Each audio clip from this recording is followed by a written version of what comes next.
Good morning. Welcome back. My today's topic is farming in Palampur part 2. इससे पहले जो video बनाया था वो था फार्मिंग इन पालमपुर पार्ट 1, जिसमें हमने ये देखा था कि किस तरीके से फीचर्स बताए गए हैं कि लैंड फिक्स्ड है, लैंड को हम खींच के बड़ा नहीं कर सकते हैं।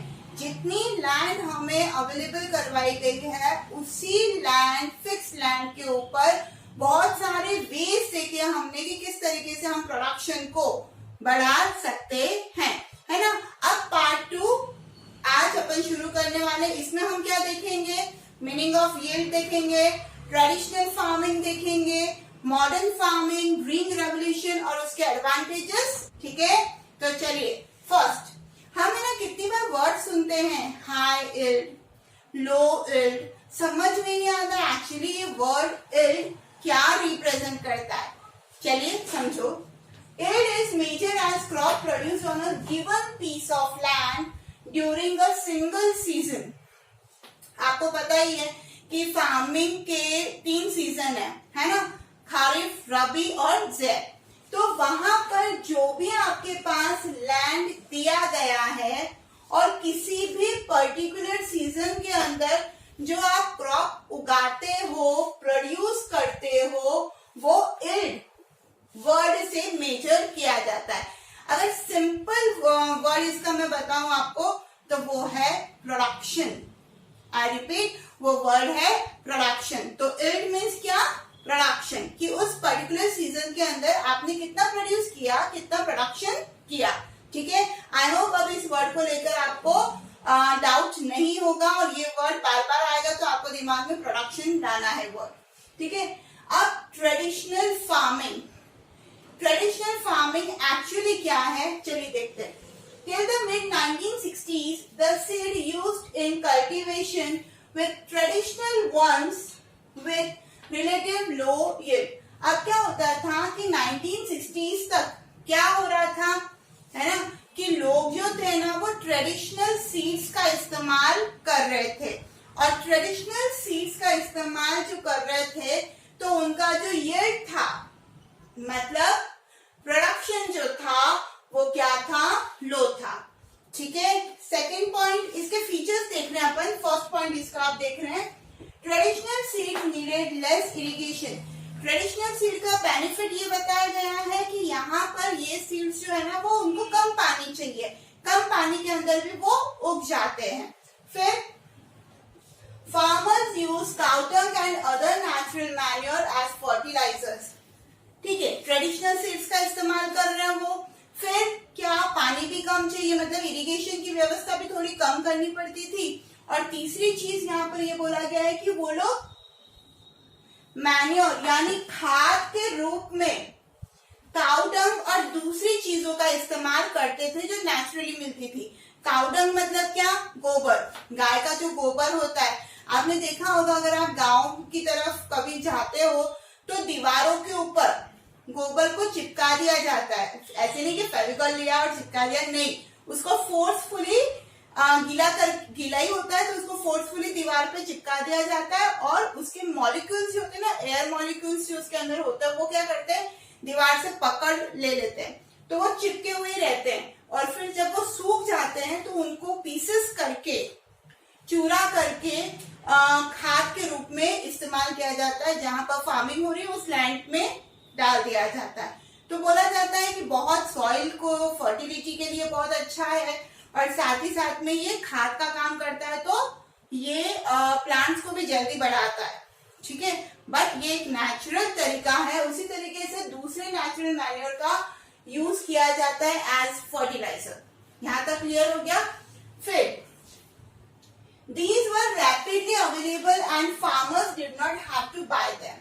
अब ये जो काउ डंग या फिर दूसरे मैन्युअल ये जो फर्टिलाइजर्स यूज कर रहे हैं तो इनको खरीदना नहीं पड़ता था। मतलब फार्मर का जो पैसा है वो बचता है फर्टिलाइजर के नाम पे। वो काउ डंग को इकट्ठा करता था, जहां कहीं पे भी काउ डंग होता उसको इकट्ठा करके चिपका के सुखा के खाद का इस्तेमाल वो करता था। तो पैसा बिल्कुल यूज नहीं कर रहा है वो एज अ फर्टिलाइजर के नाम पे।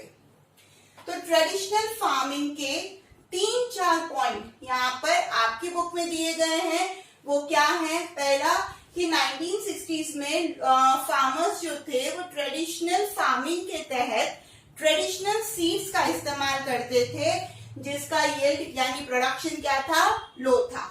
First point. सेकंड, आप इसको ऐसे लिख सकते हो कि traditional seeds needed less irrigation, पानी बहुत कम चाहिए, कम पानी में भी ये सीड्स क्या करते थे, उग जाते थे।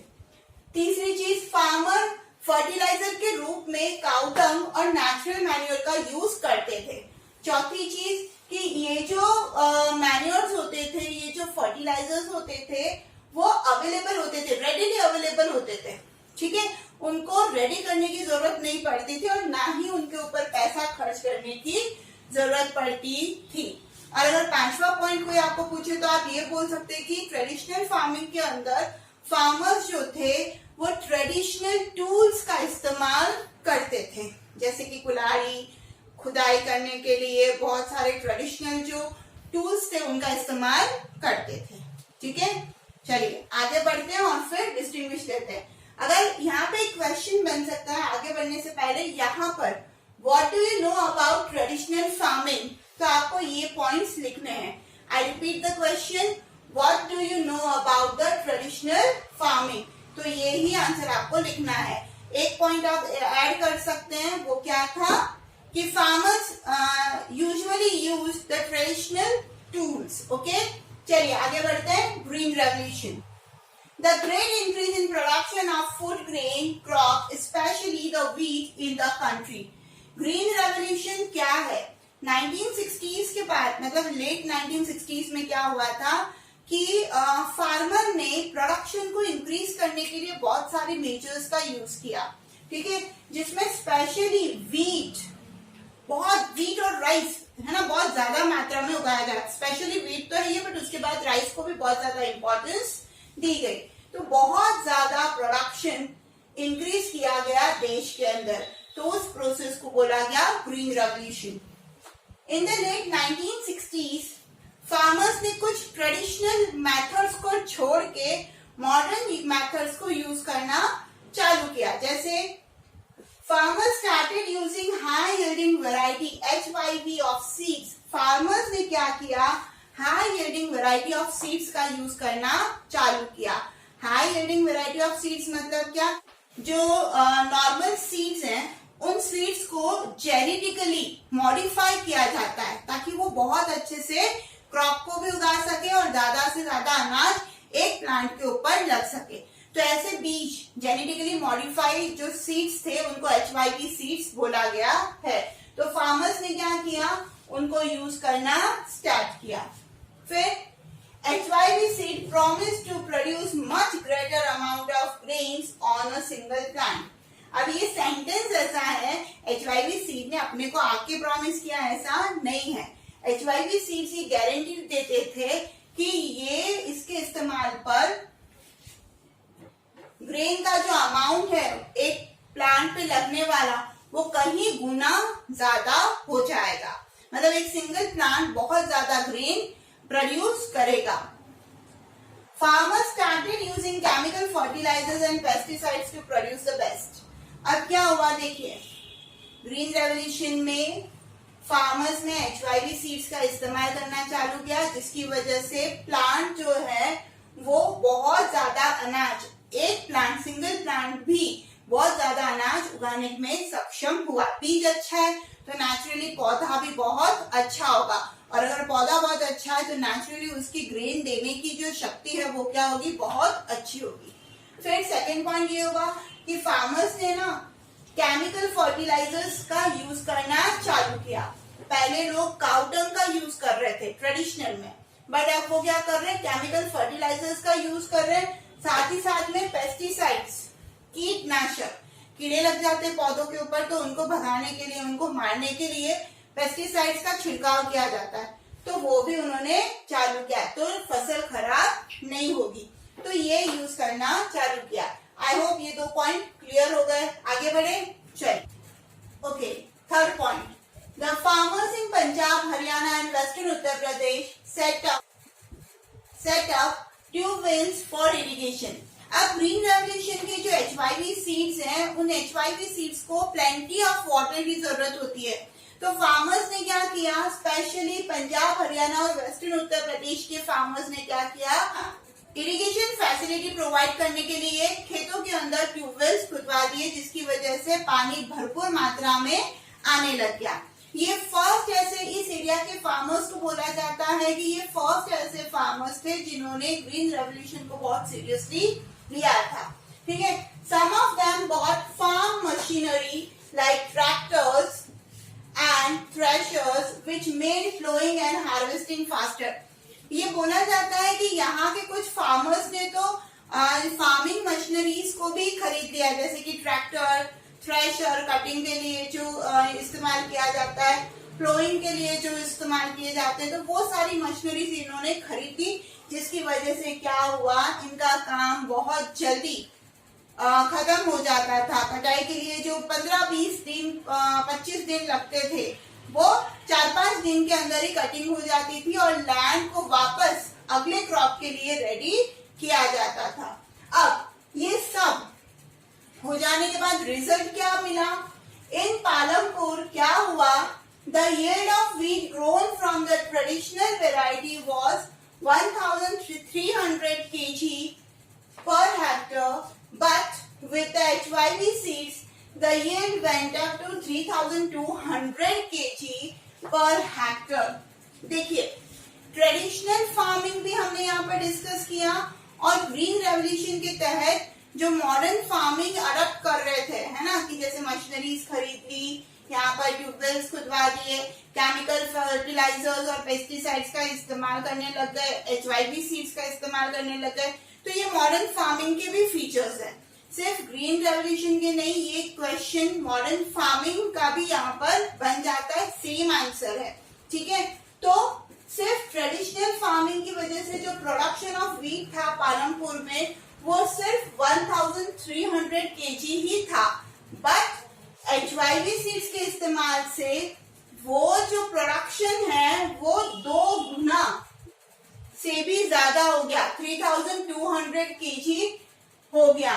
ठीक है, अब यहाँ पर क्या हुआ, लैंड उतना का उतना ही है, बट प्रोडक्शन क्या हुआ है, बढ़ गया है ना, प्रोडक्शन बहुत अच्छे से बढ़ गया है, डबल से भी ज्यादा हो गया है। अब क्या हुआ, farmers now had greater amount of surplus wheat to sell in the market. जहां पर एक हेक्टेयर लैंड पे सिर्फ 1300 kg था, फिर वही जाके वो मार्केट में बेचते थे, बट अब क्या हुआ, HYV सीड्स के इस्तेमाल की वजह से 3200 kg सरप्लस हो गया है, जो इतना डबल अमाउंट ऑफ व्हीट यहाँ पर हो गया है, जिसकी वजह से मार्केट में उनको ज्यादा बेचने को मिलेगा, और अगर ज्यादा बेचने को व्हीट होगा, सामग्री होगी, तो नेचुरली प्रॉफिट भी उतना ही ज्यादा होगा। आई होप ये वीडियो क्लियर हो गया होगा। अब इससे बनते हैं कुछ क्वेश्चन। एक छोटा सा क्वेश्चन बनता है, what do you mean by yield, जिसकी डेफिनेशन मैंने स्टार्टिंग में दे रखी है। फिर what do you know about traditional farming, जिसकी भी डेफिनेशन, जिसके 3 पॉइंट मैंने स्टार्टिंग में अभी इसी वीडियो में दिए हैं। फिर ग्रीन रेवोल्यूशन के ऊपर क्वेश्चन क्या बनेगा, what is green revolution, right its features and it's result in Palampur, है ना। ग्रीन रेवोल्यूशन क्या है, उसके फीचर्स, 4 फीचर्स हो गए, और रिजल्ट ये रहा, रिजल्ट इन पालमपुर से लेकर यहाँ तक। ठीक है, अब एक क्वेश्चन और बनता है, घुमाकर पूछा जाएगा, right the difference between traditional and modern farming method. Traditional और मॉडर्न फार्मिंग मेथड में क्या करना है, डिफरेंशिएट करना है। वही ट्रेडिशनल सीड्स, तो यहाँ पर आप लिखोगे HYV सीड्स। ठीक है, यहाँ पर काउडंग फर्टिलाइजर के रूप में, यहाँ पर केमिकल फर्टिलाइजर्स एंड पेस्टिसाइड्स। ठीक है, यहाँ पर ट्रेडिशनल इक्विपमेंट एंड टूल्स, यहाँ पर modern machineries like tractor and threshers, है ना। और इसी तरीके से आप इसको डिफरेंशिएट करेंगे, 3 पॉइंट दोनों ही पार्ट में आप लिखेंगे। आई होप वीडियो क्लियर हो गया होगा, तो लाइक करिए और पढ़ते रहिए social studies with Sangeeta. Thank you so much.